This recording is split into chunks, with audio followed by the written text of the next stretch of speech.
An update on that plane crash on the Payette River in Gem County. I'm your neighborhood reporter, Greenlee Clark, talking with members of the local aviation community as we learn the identity of the second man on board. Roland being a seasoned pilot for decades, Dallin being in his first decade. So they both brought a different element as far as how aviation is looked at. The Gem County coroner confirmed to Idaho News 6 the second victim was Dallin Laufenberg of Meridian. He was on board with CBS 2 Chief Meteorologist Roland Steadham when the plane went down Tuesday in a remote part of the Payette River. I learned Laufenberg served as the Aircraft Owners and Pilots Association liaison for the Nampa Airport, while Steadham remained a longtime member of the Idaho Aviation Association. That means that it's going to be a good and a turbulent day. The Gem County Sheriff's Office says the small plane clipped a power line just before 11 in the morning.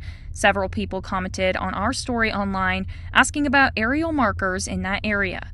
On Wednesday, I took those questions to Idaho Power and Caldwell's Director of Aviation, Scott Swanson.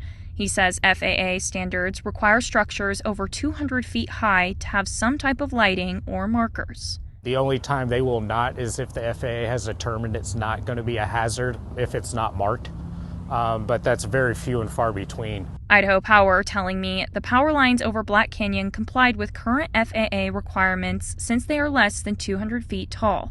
Swanson added NTSB investigations can take 12 to 24 months, a lengthy process that can be especially difficult for families waiting for answers. What happened was a tragedy, not only for families involved, but also for the Treasure Valley in general. It's a tragedy that we'll all miss, and we're all going to lose out because we lost great contributors at both ends of the spectrum. Local authorities have turned the investigation over to the FAA and NTSB. As soon as we learn more about their findings, we'll update you here on Idaho News 6. I'm your neighborhood reporter, Greenlee Clark, Idaho News 6.